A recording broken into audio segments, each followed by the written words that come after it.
balitaktakan po ng question and answer regarding po sa impeachment issues ni BP. Para po mas maganda ang discussion natin at mga kabuelo ako, maganda po kung may tanong po kayo, taas na po kayo ng kamay.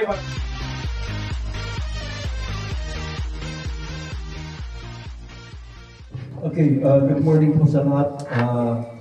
Based dun po sa sinight niyo o sinabi niyong artikulo, sa Article 11, Section 6 ng Constitution, binanggit niyo rin na no impeachment proceeding shall be initiated or initiate against the same officials within a period of 1 year. Ano po ba ang main reason bakit po nila ibinalik sa Congress? Yung gumawa silang resolution binalik nila sa Congress. Okay po, yung answer, yung reason po ng Senado, no? Base sa, naka-live naman po yun, no? So alam natin lahat yun, and that is a public knowledge. Yung reason po kung bakit nila ni-remand, technically kami mga lawyers po, against po talaga kami sa pag-remand. Bakit?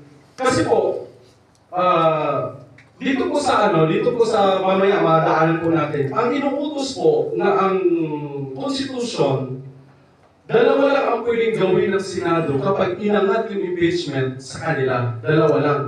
To try and decide the case. Wala pong nakalagay doon na i-remand. Okay. Ano ba ibig sabihin ng i-remand? So, ibalik. Very simple. I-remand, ibalik. Sa trial court po, kasi nag-handle din po ako ng criminal case, no? I'm a private practitioner lawyer. May mga kaso akong criminal, murder, arson, homicide, may mga ganun po akong kaso. Kapag ang kaso sa baba, di ba pamilyar kayo sa mababang klase ng korte like the MTC? Ang MTC po, para lang mabigyan ko kayo ng perspective ang MTC, mababa ang korte yan kumpara sa RTC, Metropolitan or Municipal Trial Court. Mababa po yan kumpara sa Regional Trial Court. Pag natalo ka sa MTC, pwede kang umapila sa RTC. Okay?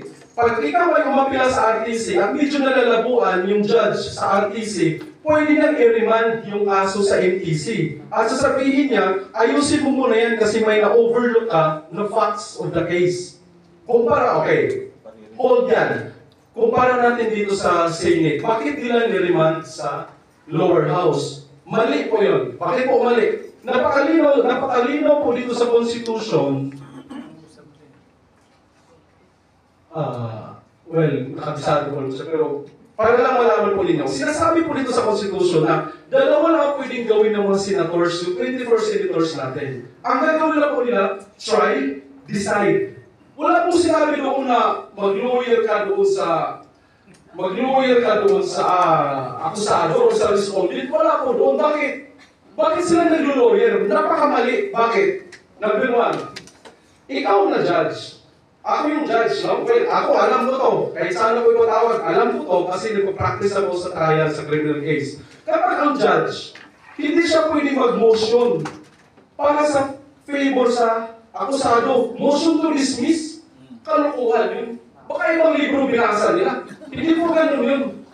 Live ba yan? Kahit naka-live ba yan? Mali po talaga yun. Kasi po, walang judge. Ang judge nga, to try, dapat impartial ka, di ba? Sa Tagalog yung impartial, wala kang bias. English din pala yun.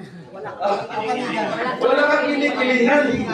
Wala kang pinoprotektahan. Di ba, servisyo, totoo na po. So yun po, no? So, dapat po, hindi nila ni-remand. Kasi ang remand, ibabalik mo sa lower, sa complainant. Hindi po ganun. Bakit? Kasi, dalawa lang ang pwede nilang gawin. I-try, pakinggan, i-presenta, basahin yung articles of impeachment, let the prosecution present their evidence, let the defense counter the evidence, and para lumabas yung katotohanan. Di ba? Sinabi naman ng respondent na, I want a blood bath. Di ba malinaw yun? Blood bath, di ba parang madugo na labanan sa trial. Pero ang ibig mong sabihin, mali po na i-remand nila kasi wala po yun sa kanilang power. Okay po? Attorney, ang senator judge ba ay pag nag-convene na ang trial, pwede ba legal ba mag-motion ang senator judge tulad ng ginawa niya ito? Uulitin ko po sir, sa personal point of view ko po as a lawyer and servant of the law, mali po yun. Bakit? kapag ka ikaw ay judge, again, dapat impartial ka, wala kang kinikilinan. Ang motion to dismiss, di ba pabor mo siya? Obvious na pabor sa akusado. So hayaan mo na yung mga abogado, ng akusado na magagaling, sila yung magdepensa sa kliyente po nila, which is the due process. And again, constitutional din po yun, di ba? Article 14 of our Constitution, due process. Bill of Rights, Article 3 of our Constitution. Bill of Rights, due process pa rin ang sinasabi. Kasi, hindi hinahayaan ng batas na yung akusado ay mawala ng karapatan. So, mali po yun na isang senador ay mag-motion to dismiss. Dapat po ang ginawa po niya is mag-order.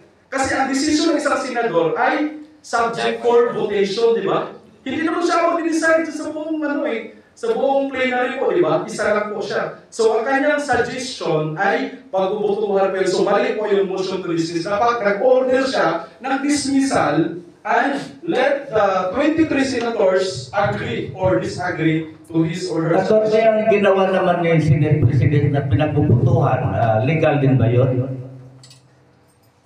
Yes, sir. It is. Ang basis, legal siya, sir. Legal siya. Hindi siya unconstitutional, but irregular. Kasi meron po sila tinatawag na procedure, di ba? May sariling procedure po sila. So lahat po ng opinion, lahat ng motion, lahat ng resolution ay pinagbubutuhan po nila. Kasi again, hindi lang po yan isang senador, dalawa, sila po lahat ang magboboto po yan. It's a numbers game. So in short, attorney, yung ginawang proseso sa Senado highly irregular. Very highly irregular. Very highly irregular. At alam niyo po, ang daming mga grupo ng lawyers like the UP lawyers, union lawyers in Mindanao, I heard, against po. Marami kaming against sa pag-remand ng articles of impeachment, pero be clear, ito klaro. Ang impeachment ay hindi pa deads. Okay? Ang impeachment ay hindi pa patay. Ang impeachment ay hindi pa dismiss. Bakit? Very clear sa actions ng Senado, di ba nagpabigay po ng subpoena? Di ba alam natin nun? Binigyan po nila ng subpoena ang Office of the Vice President na sumagot sa loob ng 10 araw. At ang yung action po na yon na nagbigay ka ng subpoena sa isang respondent, it is lawful. So the Office of the President, the Vice President, I mean, should file his or her reply. Okay? Answer, response, or the counter affidavit po niya. Kasi it's a case. So magpa-file po siya sa loob ng 10 araw. So malinaw po na hindi po patay pa yung impeachment. And for sure, tutuloy po ng trial yan. Kasi yun po ang tama. Yun po ang constitutionally mandated. Hindi po ito discretionary. Ito po ang nakakalungkot sa mga senador natin. Kasi ilan lang po dyan ang abogado, no? Alam naman natin yun eh. Yung iba dyan, sino kaya ang magsawayan? Sino kaya? Sino bumuboto? Sino bumuboto? Robin daw, attorney, siya yung chairman ng Committee ng Constitutional. Kasi alam mo,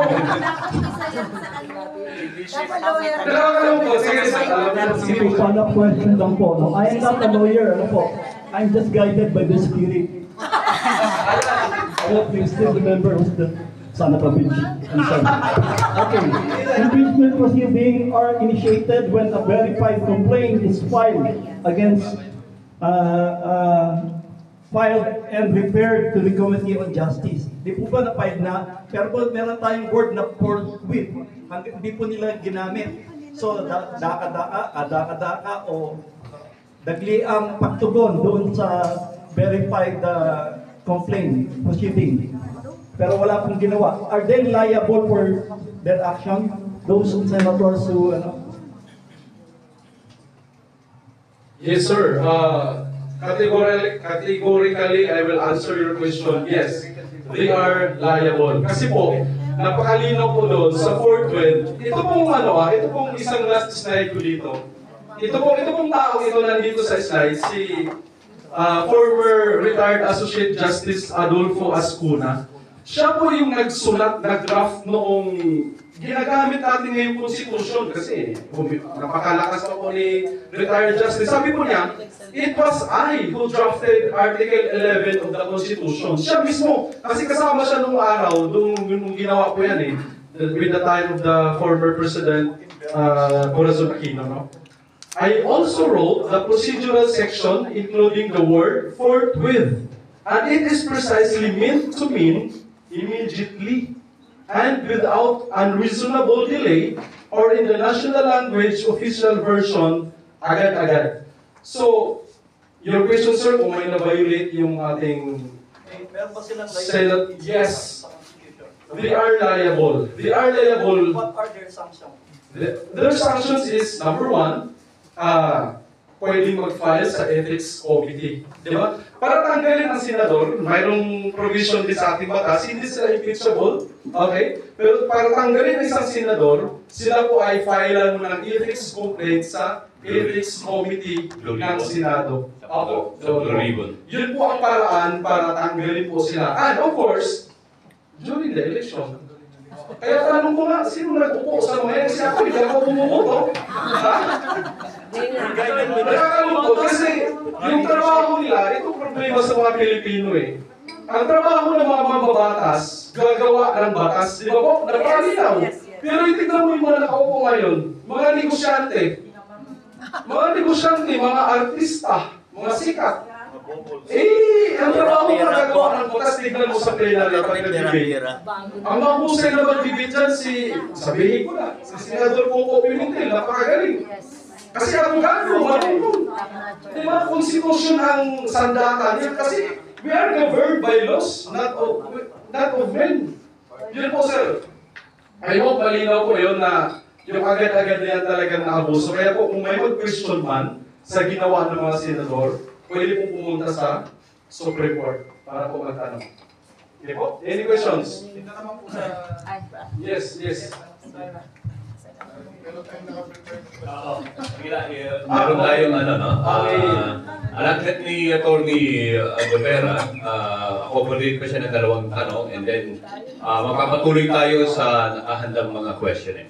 Okay, this is my last slide na lang para meron na tayo guide. Ang mangyayari po dyan sa impeachment proceedings, ayan po yung calendar based dito sa proposed timeline ng Senado, no? June 11, ano na ba ngayon?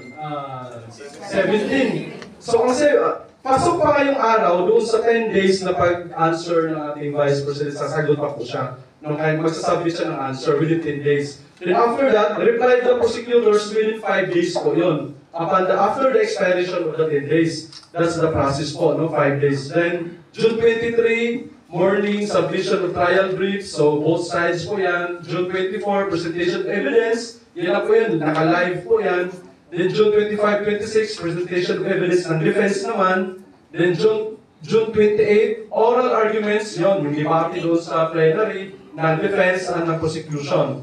June 29, closed door meetings or the summary na po yan ng mga senator judges. Then June 30 daw is Judgment Day, which is the last day na kanilang panunungkulan doon sa mga outgoing hanggang 12 ng tanghali. And that is also under the Constitution, din po yung mandato. So very compressed, samantala ang tagal ng panahon na inupuan nila, forthwith. Okay, Attorney, bigyan natin ang chance na magtanong ang mga credits. Sige. Good morning, Attorney. Siguro naman po alam ng lahat na wala naman pong judge na mag-i-inhibit sa ginagawang impeachment hearing na to. So, sino po ang pwedeng mag-file ng sanctions para maipurso po itong na-inhibit po yung mga dapat na impartial din, obviously. And sabi din po ni BP Sara, on the side of na gusto ma-force yung impeachments gaya ni Senator Riza Hontiveros, pwede din po ba siyang ma-inhibit, ma-file ng sanctions dito, Attorney? Okay. That's a very tricky question, ma'am, actually. Alam mo naman yung mga politicians natin, maglalabas sila para, alam mo yun, maraming kakagat sa sinasabi nila. Pero po ang batas, ganito po yan. Ang inhibition ng isang judge ay discretionary.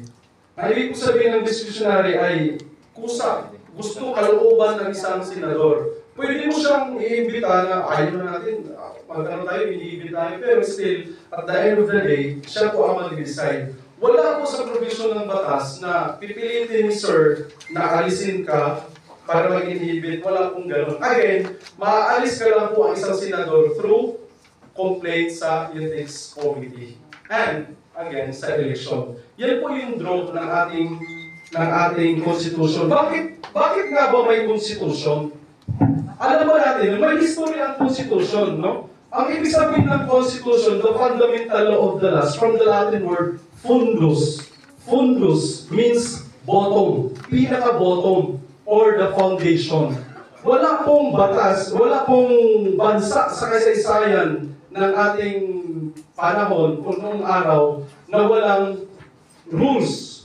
Well, during the uncivilized siguro time, and sa ngayon, hindi na po applicable yun because we are governed by laws. That is why we have the fundamental law, which is the meaning bottom, fundus in the Latin word, para doon po, mayroon kaming legal maxim na sinasabi, no? The spring cannot runs against its source. So, ibig sabihin po nun, lahat ng agos, kung pagano ng isang sapa, wala pong susuway dyan. At hindi ka po powerful dyan sa agos na yan, kasi yan po ang nature, right? So, ibig kong sabihin, ang analogy is, kung may fundamental law tayo, na nag-dictate ng napakalinaw, huwag mo nang salumatin. Right? Kasi that is unconstitutional. Okay, attorney, tama yung paliwanag mo, no? So, hindi natin pwedeng salungatin. Kung ihantulad natin sa kasalukuyang sitwasyon ngayon, sa Senado, kung ano yung nagsampa na impeachment complaint na yan, eh magpapatuloy. Yes, sir, magpapatuloy. At ang kagandahan ng ginawa nating structure sa ating Constitution, meron tayong 3 equal branches of the government for check and balance. Yun po yung spirit ng ating Constitution. Okay, Ay, may tanong, sir. may isang tanong, okay? Kung sakali hindi masunod natin, hindi na mag-deliver yung hanggang June 30, what is going to happen? Ayun, may isa pang tanong na nakaligtaan natin ang relevant sa sinabi ni Sir, kung tatawid ba? Diba, no? Kung issue na yun, di ba? Kasi sa kasalukuyan, nandito tayo sa 19th Congress. May bilang po kasi ang Kongreso kasi nagpapalit-palit po ng mga individual na tao. No? 19th Congress tayo ngayon, then comes July 1 or June 30, 1201 ang hapon, 20th Congress na po. No? Ang sinasabi po ng Constitution at ang jurisprudence natin, pag sinabing jurisprudence po, ito ay the law of the land. It incorporates, becomes the law of the land kasi decision na po ito ng ating mga pinagpipitagan mga hukom ng ating Supreme Court. Ibig sabihin mga previous rulings nila. Now, sa kaso ni Coco Pimentel 2014 versus the SET, the Senatorial Electorate Tribunal. Okay? 2014 na kaso, ang sinasabi po doon, 14th Congress po yun eh. Noong natalo siya, di ba nag-file po siya ng petition, ang kalaban niya doon si Zubiri, kung maalala niyo. Nakaupo siya, 1 year na lang, mag-expire na yung 6 years na term ng senador. Pero, ang nag-decide noon is yung yung electoral tribunal ng Senado. So, continuing siya. Hindi po kasi, ito ang mali talaga ng mga tao na hindi nakakalungkot yung mga senador na hindi natin alam yung pinaghugutan ng kanilang legal argument. Kasi, ang Senado ay is a continuing body. Yun po ang sinabi ng Supreme Court sa ruling na yun. At punta tayo doon sa foreign, sa American, sa kaso ni Clinton. Okay? Bakit natin kailangang idamay yung Amerika? Because itong ating Constitution ay kinopya po natin doon. Right? Kinopya po doon. So, sa kaso ni Clinton, noong 105 Congress nila, tumawid po yung trial noong 106 Congress. So, anong reason bakit hindi natin itawid from 90 to 20? Ano wala yung tao lang naman, right? Okay. Pero yung institution, nananatili. Okay. Parang attorney, no? Ang sinasabi dito, itong mga senador o na nakaupo ngayon, walang kinalaman mismo sa August body ng Senate natin, no? ibig sabihin nito, para itong korte, mapapalitan ng mga huwes, pero patuloy pa rin ang kaso. So, ganun po. Yes, sir. Because sila ay korte talaga sa kaso ng impeachment. Okay. Continuing body po sila. So, salamat, attorney. So, patuloy tayo ngayon sa ating mga questionnaires at bibigyan natin ng tsansa ang maghayag ng opinion ang lahat ng mga dumating dito.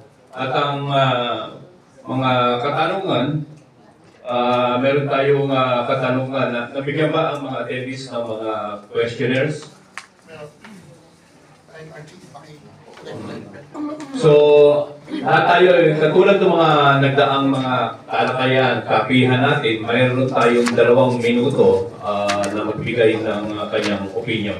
So, ang ating discussion na to, no? Itong political impact of the impeachment trial on the political landscape and also the positions of allied senators of PBBM regarding the impeachment process, public perception of both the Marcos administration and the Vice President following the impeachment trial. Okay, ang una pong tanong natin,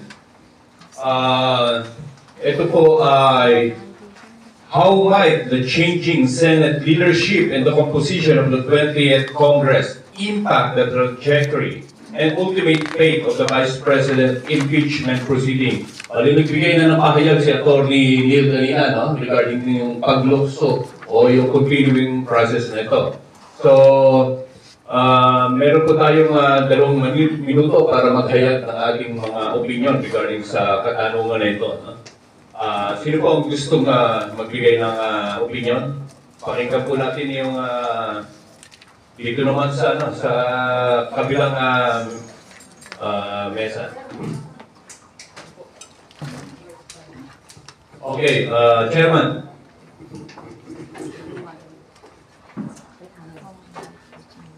Again, good morning, everyone.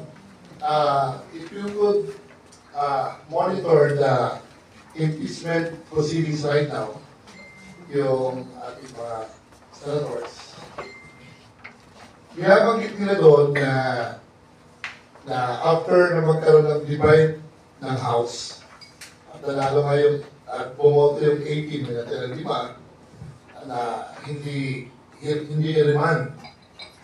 Nabanggit doon, nag-motion si Senator Cavite. Tolentino. Tolentino. Parang gusto niyang ipaintindi doon na would like to remind everyone na after this decision being made by the senators ay hindi na raw kailangan na tumawid ito ng 20th Congress. In the same manner that second the motion si Robin Padilla. And on the last part, may konting drama dahil ibabalik daw at i-remand, parang gustong nila mangyari na walang nag-start na impeachment proceedings. Pero, so, what do you think yung scenario? Bakit sinasabi nilang walang nag-start na impeachment proceedings? Dahil daw ibabalik sa Congress. So, on my personal assessment, talagang delay, there was a delay tactics taking place.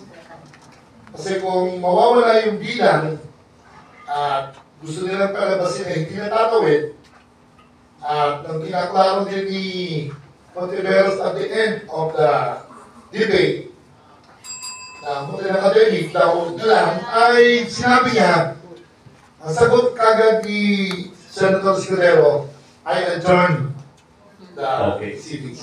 Yung sinagot. Okay, so pinaliwanag, no, nabanggit ni Chairman, regarding dito sa impeachment procedure, nasabi naman ni Attorney Neil na pailiwanag naman na hindi ito pwedeng ihinto. Parang yung legal maxim na yung spring water na yan, hindi pwedeng bumalik sa source niya. So patuloy pa rin itong mangyayari regardless kapag naisampa na ang kaso. ito ay dalawa lang ang course of action ang gagawin ng ating Senado, either i-try at i-decide ang kanilang husga sa impeachment trial para sa removal ni Vice President.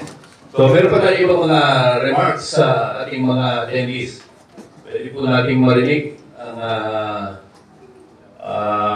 tungkol dito sa ating katanungan na yung pagbabago o pagpasok ng 20th Congress. Meron po ba yung additional na mga remarks at opinion na maaari niyong ihayag?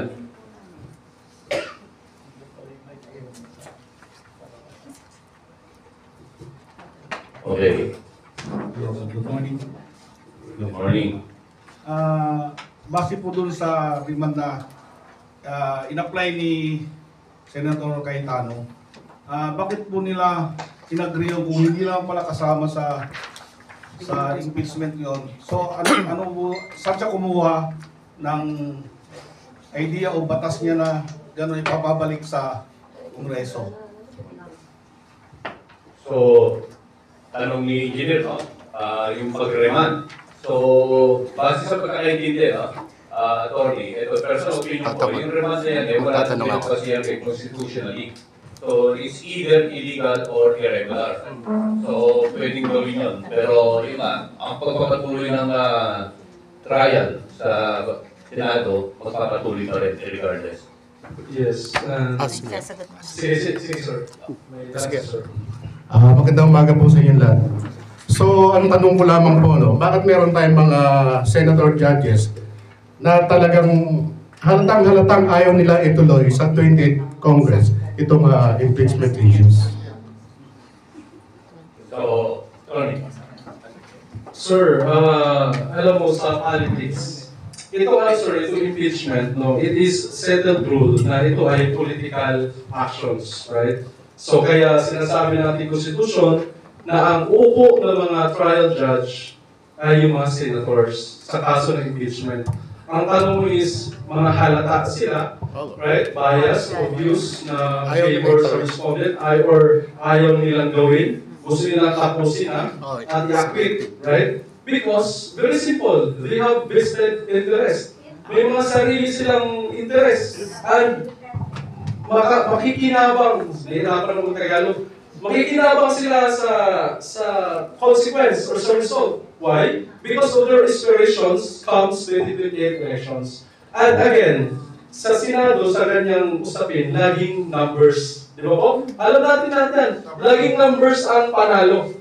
Ay, because that is votation. Kaya dapat ang ginawa po nila, kung alam pala nilang may numbers sila, tinry yung kaso, nag-trial, then nag-decide. Kasi alam mo pala nila mananalo sila eh. Ang kailangan lang para ma-convict ay 2/3, right? 16. 16, yes.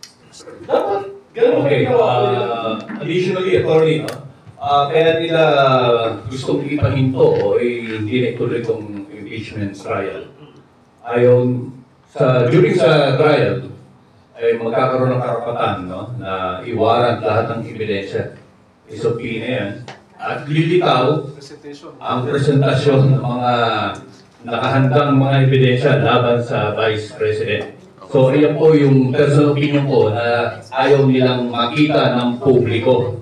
At dito kahit na malaman kung saan ang bias nila, ang huhusga ang taong bayan base sa mga ebidensya may present. So, meron pa tayo mga remarks? Sir, ganito, sir.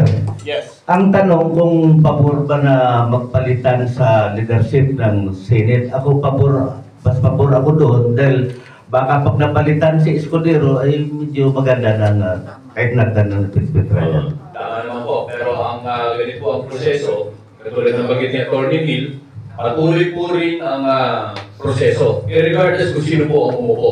Dahil may pasok na po yan, na isang impeachment trial, magpapatuloy po ito, regardless kung sino po ang maging liderato. So, meron pa po tayo ibang mga tanong? Meron pa? Okay. Opinion ko lang po ito. Di po ba may batas naman po talaga at yan ay hindi naman mababago. Ang mga senador po, under din po sila ng batas na yan. hindi po ba po sila pwedeng managot dun sa mga kinokontra nila laban dun sa batas na yan? Kasi kailangan po kasi, alam nila yun, lumalabag sila, hindi po ba sila pwedeng managot? Tulad po na nabanggit rin na attorney, meron po tayong pwedeng gawin action tulad ng pagpapile sa ethics committee o yung Blue Ribbon Committee. Pwede pong sampahan sila ng kaso, yung pagiging paglabag nila o abscond nila doon sa constitutional mandate nila na gawin itong at harapin yung proseso ng impeachment. Okay. Attorney, just wanted to clarify. You have mentioned in the Constitution the Senate has the sole authority, power, to try and decide. If Congress, House of Representatives, the Senate is co-equal branches, why is it only the Senate has the sole authority, power to try and decide? Okay, sir. Yung konsepto na co-equal sila, sa pagdating lang po yun ng legislation, again, kung makikita natin doon sa Constitution, sa Article 11, ang Senado ay uupo na trial judges. And ang complainant is yung House of Representatives. Bakit sila ang complainant? Because it will be initiated only by the endorsement of the congressman, 1/3 from the House. So, sa issue, sa usapin na to, hindi sila magka-level. Bakit? Complainant, korte. Complainant, korte. So, hindi pwedeng diktahan ni complainant kung anong gagawin ng korte. In the same parlance, sa trial court, complainant, akusado, korte. Diba? So, ang korte, makikinig lang siya, babalansehin yung ebidensya. Sa level na to, hindi pantay ang power ng trial court at ng complainant sa case ng lower house at Senado because the Constitution says they have the sole power to try and decide cases.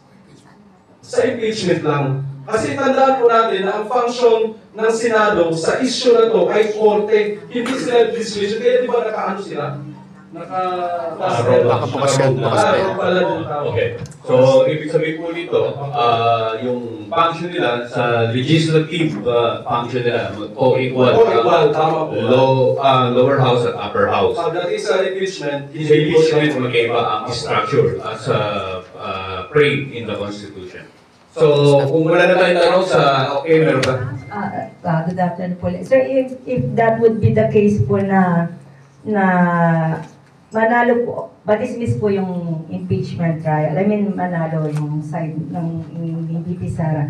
What would be the next step po? Saan po tayo pwedeng mag-file ng... Tuloy po ang buhay mo. Maganda tanong yan.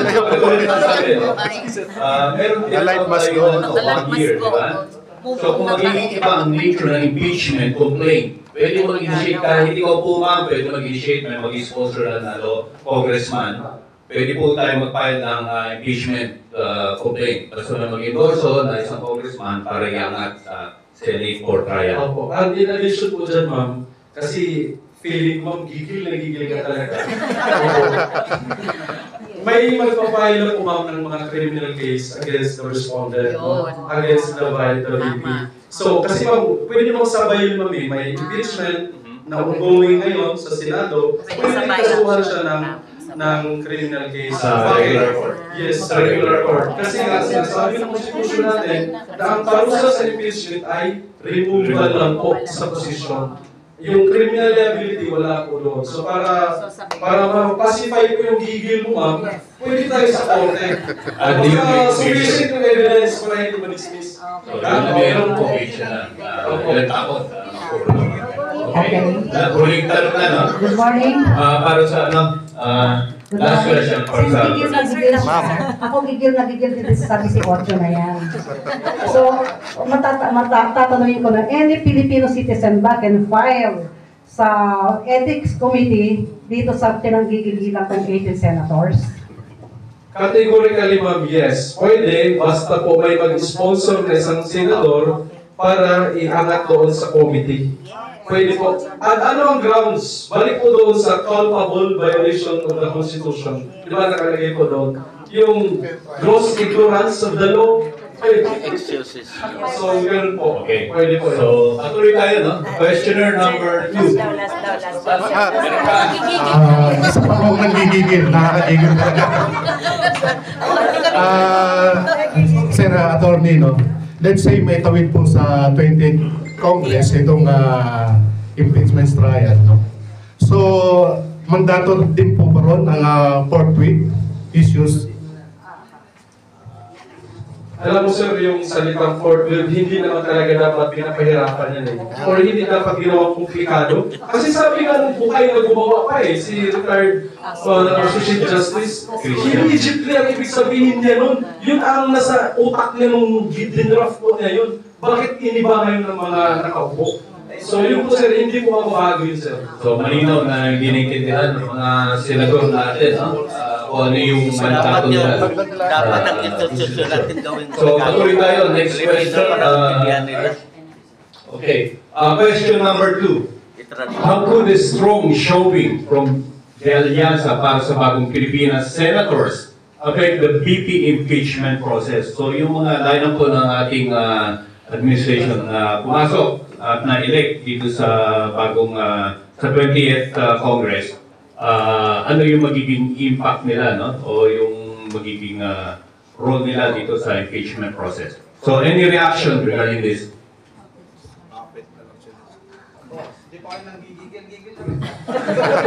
So, dito sa kanan, talagang marami nang gigigil. So, bigyan natin ng chance sa manggigil itong nasa kaliwa.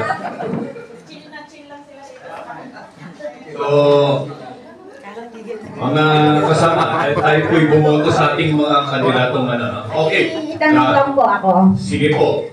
Yung impeachment, saan po ba nagmula? Saan po nagmula ng impeachment? Sa tao? Sa mga tao po ba o sa ano? Okay. Sa layman's term po. Okay. Ang layman's term, nagsimula po ito dito sa paggawa ng mga irregularidad ng isang nakaupo na pinuno ng gobyerno na mayroong mandato na supposedly magkaroon ng serbisyo at tamang pamamahala. Ito po, nagsimula. Okay, yung isang kaso, yung intelligence fund po na pinamigay kila Piacos, kila Mary Grace. So, yun po ang naging isa sa mga simula ng issue na to. So, ito po, yung kaso na to, isinama to sa mga irregular na proseso at sistema ng pamamahala ng nakaupo. At ito po ay isinampa sa Kongreso, sa lower house at inisponsoran 2/3, pero meron tayo 215 na nag-sponsor nito para iangat sa Senate, sa Senado, para magkaroon ng trial. At kahit na po na-remand dito, binalik sa lower house, ito po ay pwedeng iakyat ulit at kailangan nilang gawin ang mandato nila bilang mga huwes dito sa impeachment trial. So, balik po tayo sa ano. Okay po, madam. Total, marami naman ang gigigil dito eh. Ito naman, halimbawa po, di ba, na ano naman siya na ma-impeach. Na may impeach si VP Sara. Eh di po ba may mga criminal case siya? Pwede ba on the spot din mai-ano na kagad sa kanya yung mga criminal case niya? Okay, thank you. Tama po yan. Ganito po yung katulad ng sinabi ni Atty. Neil. Ito po ay ang impeachment trial po, ongoing na po yan, isang na yan sa Senado. No? Ngayon, meron po mga grupo, kaling sabay dito, isinampan na rin yung criminal conviction. Dahil ang impeachment trial po, kung ikaw po ay ma-impeach, ikaw po ay mariremove lang sa tinatawag na posisyon mo sa gobyerno. At ikaw po ay hindi na makakaupo pa sa kahit anumang posisyon ng ating pamahalaan. At ang criminal case na isinampa sa kanya, na isinampa sa regular court, kapag siya po ay napatunayan na nagkasala, siya po ay makukulong. Yun po yung mangyayari po sa sistema na ito. So, meron po bang mga reaction? Sige po. In reaction to the question with regard the Bagong Pilipinas Alliance. Yes, yes. I'm wishing and I'm praying that they will be impartial. Kasi kailangan nating sa panahon ngayon, kailangan ma-establish na we will have to find ourselves respecting the senators. Kaya I'm just really praying that even on the side of the Bagong Pilipinas alliances, maging partial, para naman judgment na ipagsak nila will be accepted by the people. And with regard that,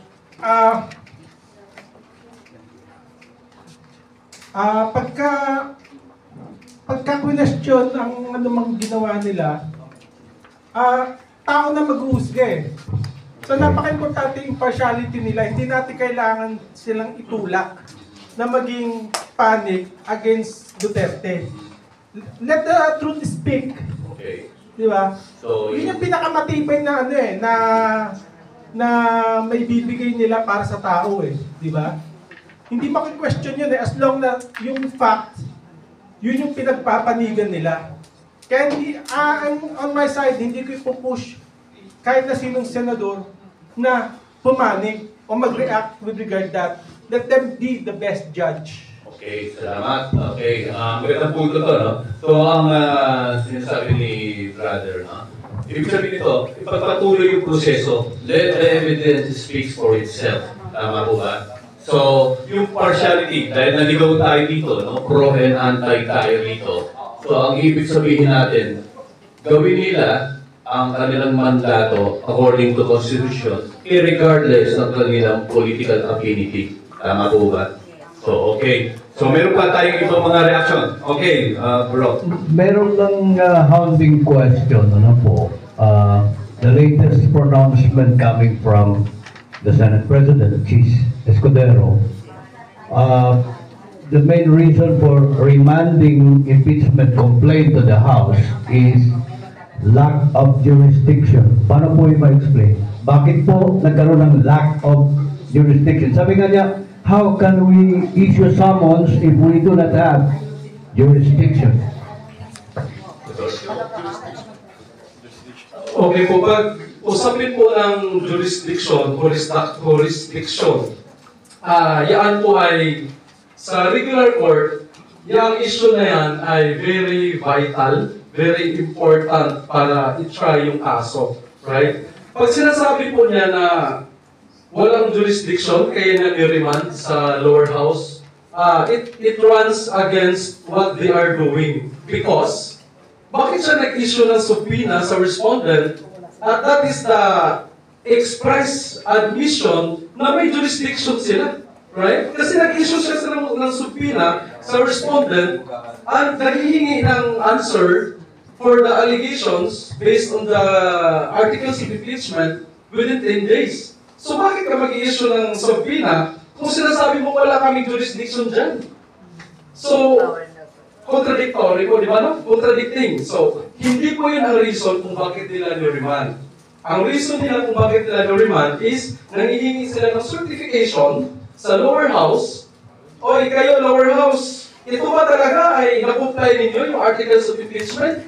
Ito ba talaga kayo dyan ay gusto nyo pang i-push i-prosecute itong impeachment? Yun ang kanilang hinihinging certification. And nakakagulat kasi on the night, 2346, Resolution 2346 ng Congress, forthwith, nag-resolve sila, yes, gusto namin i-proceed yan.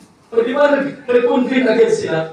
So, yun po, sir, ang reason kung bakit ni-remand. Nangihingi ang Senado ng certification. So yung lack of jurisdiction is tantamount to, equivalent to defective impeachment complaint. Sabi may defect, kaya ni-remand. Ang defect, sir, na sinasabi nila, hindi siya defective kasi ang mag-determine ng defect, complete or hindi, ang lower house. Kasi nga, all impeachment, sabi ng Constitution, should be initiated sa lower house. Ang gagawin lang ng Senado, try and decide the case. Well, ulit nila, ang gagawin nila, let the prosecution present their evidence. Let the defense present or counter the evidence. Yun lang po dapat ang gawin nila, sir. So, okay, attorney, ibig sabihin niyan, no? Yung proseso na ginagawa ng Senado ngayon, hindi nila hawak o hindi sila O wala sila sa posisyon para ibalik at questionin ang trabaho ng lower house? Paano yan? Ang term na ginagamit ngayon ni Senate President is dismissal of the impeachment. Meaning, when you remand, the timeline is running, June 30 is fast approaching. Pag nagsara yung 19 Congress, hindi na makakatawid sa 20th.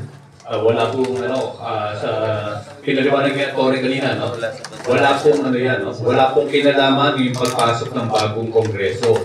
Para po yung korte, nagpapalit po tayo ng huwes, pero yung mga kasong dinidinig sa korte na to, patuloy po yan. Hindi yan mawawala pag-alis ng hukom, hindi po dala yung mga kasong yon. May iwanan po yan sa proseso. Narinig ko yung mga legal opinions of luminaries in the law profession. Ano mo? Romy Macalintal or Justice Adolfo Ascuna. Kung Justice Ascuna is favoring tumawid. Pero may sinasabi sila na Senate rules na prevailing. Na it is a parang combat between the Senate rules and the Constitution. Whether the 20th Congress is allowed to take up this impeachment, tumawid or hindi. Hindi pwede magbigay ng opinion ng Senado dyan. Ang final arbiter ng batas natin, palagi ang judicial. Yes, Court. At sa usapin po, sir, ng pagtawid, sir, o hindi, may jurisprudence na po tayo dyan na desisyon na po yan ng Supreme Court sa case ni Pimentel versus the Seth. Meron na po yan, no? And sinasabi po doon na kapag ang Senado ay umupo bilang trial judges or the trial court in impeachment, yan po ay continuing body. So hindi po napuputol from 19th po.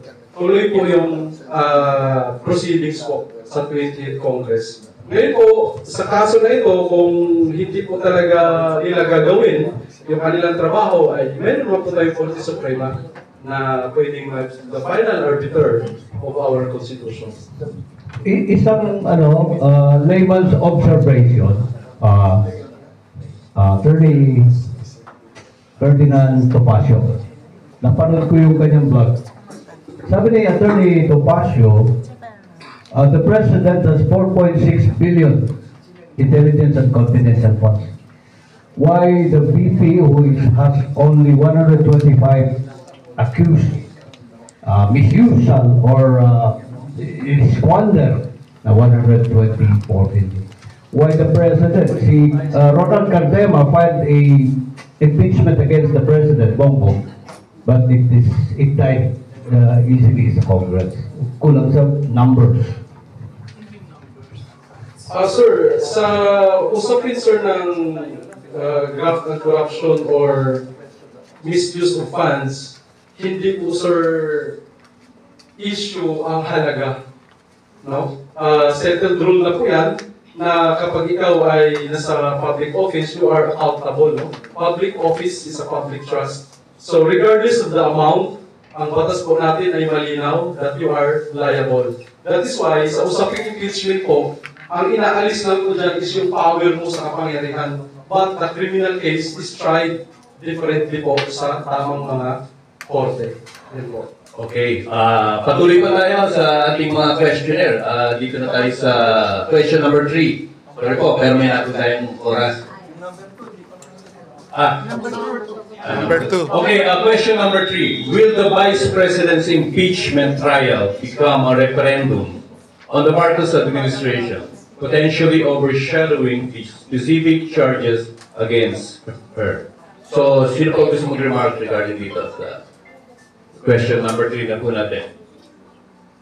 Ito ba ay referendum ng ating pahamalaan ang naging resulta na to, no? Magiging potensyal na mawaglit o matakpan ang mga charges against the Vice President. Napanood ko rin po yung isang vlog, hindi ko alam kung fake or reliable. Ano po? There's a threat coming from the Vice President to expose also whatever shenanigans ang the President's pag-handle ng 4.6 billion confidential fund. Kaya sabi ng banta, pag tinuloy nyo yan, may collateral damage, tatamaan yung Pangulo dyan. Paano yan? Maganda po yan. Tayo po nabubuhay sa demokrasya, sa republika na merong demokrasya. Kung ano po yung tamang proseso, pwede naman pong gawin yan. Again, ang sagot dito, meron tayong tinatawag na numero sa bawat house. No? Kung ito po ay papasa, aandar po yung kaso. Pwede naman po mag-file, wala naman pong problema dahil nasa demokrasya tayo. Numbers? Senate, magpa-majority yung Duterte Camp, 20th. By numbers. Yes. So, normal po yan. Kaya nga po, bakit po nila gusto pahinto ni SP, no? Remand. Kung may numbers sila, tulad na nabagit ni Atty. Neil, let the due process take its course, di ba?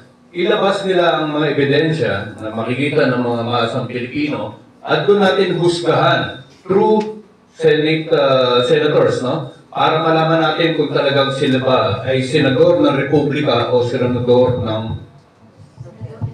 Sorry, devil's advocate lang yung ginawa ko. Thank you, thank you. Sa akin, may assessment. Parang ano to parang patibong, pero ako nakikita patibong ng senaryo na as if they don't like to proceed with the proceedings, pero para doon mag-dwell yung mga other senators. Pero at the end of the day, mas gusto nila mag-proceed sa 20th Congress kasi they have the numbers. Para hindi na sila kontrahin, dito focus na issue. Para hindi makita na huwag tumuloy. Kasi, pero ang gusto, dahil ayaw ng Vice President sa group na tumuloy, siyempre, kukontrahin natin, tumuloy. Pero, actually, gusto nila tumuloy. Dahil andun na numbers. Okay. In relation na rin siguro, sir, sa impeachment. Sir, with due respect po sa mga senators and House of representatives natin, sir, I ask under the Philippine Constitution, how to amend po ba sa yung Philippine Constitution under the constitutional law na, sir, yung mga tumatakbo sana, sana under sila namang lawyers, yung ganun, yung may qualifications po sana, sino po ba pwedeng mag-amend ng Constitution, sir? Okay, Kasi parang maganda na rin po yan. Opo. Pero pinakamaganda po sana, hindi po problema yung Constitution. Ang problema po yung nagpapatupad nito, particular na yung mga nakaupo. So, siguro maganda simulan natin sa sarili natin, no? Mag-look tayo ng mga karapat-dapat na mga mambabatas. Yun po ang isa sa nakikita ko na pinakamaganda na ating magagawa. So, iba po remarks? Sir, yes. Kung sakaling ma-dismiss ang impeachment trial ni BP Sara at maraming individual complainants na mag-file ng complaint na pari-pariho ang ebidensya, hindi kaya magkaroon sa ibang korte, hindi kaya magkaroon ng forum shopping ang kaso at mapawalang visa. Magandang po yan. Yung nabanggit ni Atty. kanina, kapag sasampa po ng kaso ng isang nature of offense, isang beses lang po pwede isampayan. At meron tayo tinatawag na fiscal year, no? Isang taon na palugit na para ito dinggin. Ngayon, yung sinasabi niyo po, meron tayong tinatawag na parallel dito, pwede nating magsampa ng criminal case sa regular court aside dito sa impeachment trial. So, meron ng mga nagsampa ng mga criminal cases, antayin na po natin yung proseso nito. Yung forum shopping, sir. In addition, sir, doon sa sinabi po ni Sir, yung forum shopping po, sir, ano po yan? Sa criminal case, may jurisdiction po yan, no? Usually, kapag mga ganyang high crime, sa RTC po yan.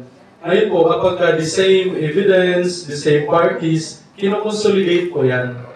And yung court, kapag nalaman po na i-final doon sa ibang court, i-dismiss po yon on the grounds of forum shopping. So yun po, i-consolidate po yan, and again, lahat naman po yan ay nakapublish. So meaning, pag nakapublish po yan, it is of general knowledge na mayroong specific case na i-final sa isang korte. So basically po, pag nalaman ng court na may forum shopping, i-dismiss po yan. Ganun po. So, meron pa po ang ibang mga remarks? So, okay. Bibigyan po natin ng chance ang iba pang mga miyembro ng mga alyansa natin magbigay ng pahayag sa naganap na talakayan. At, sige po.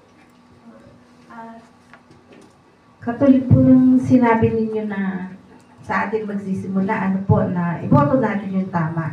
Pero alam naman po natin na magkakaiba po ng opinion ng mga tao. At napakarami po natin para sabihin natin magkaisa tayo. Magkakaiba po talaga yan. So ngayon po, mas maganda po talaga gumawa tayo ng amendments na hindi na pwede talaga yung mga walang alam sa batas. At kung sakaling sila ay, katulad nga po ng sabi ni attorney, kung yung sa Agos dapat naka-align sila, hindi sumasalungat. So ngayon kung sumasalungat, dapat meron agad-agad na penalty. Di po ba? At alam nila dapat yung ating saligang batas. Tama naman po. Gigigil na po si to answer your question sa yung dalawa po, yun po pag-amend na ating saligang batas through amendment or referendum po, no? Doon sa panghuling article ng ating Constitution. So, mayroon pong congressman or initiative ng mga tao, pwede pong i-amend natin yung Constitution. So para i-discuss po natin ito ng palawig, siguro sa next episode, kasi mahaba-haba po yung discussion na yun. Yung amendment ng Constitution, gigil sila sa mga nakaupo rin eh. Kung paano palitan po eh, hindi ko po may diba po? So again, kaya po, Hindi ko na nga basagin yung TV ko eh. kaya po, ito po, pang-ulit na lang po gusto i-share, sa panahon po ng eleksyon, doon po tayo mga ordinary mamayan, kahit gaano man ang katayuan natin sa buhay, yung isang boto natin ay the same power ng boto po yun naman. Di ba po? So sa panahon ng eleksyon, doon po tayo babawi. Iboto natin hindi dahil kabilang tayo sa ganito, kabilang nasabihan, o nabayaran tayo. Hindi po. Dapat iboto natin kung ano yung gusto talaga nating leader, yung mga katangian. Doon po tayo nakakaganti. Parang ayoko na bumoto eh. Kasi may dayan.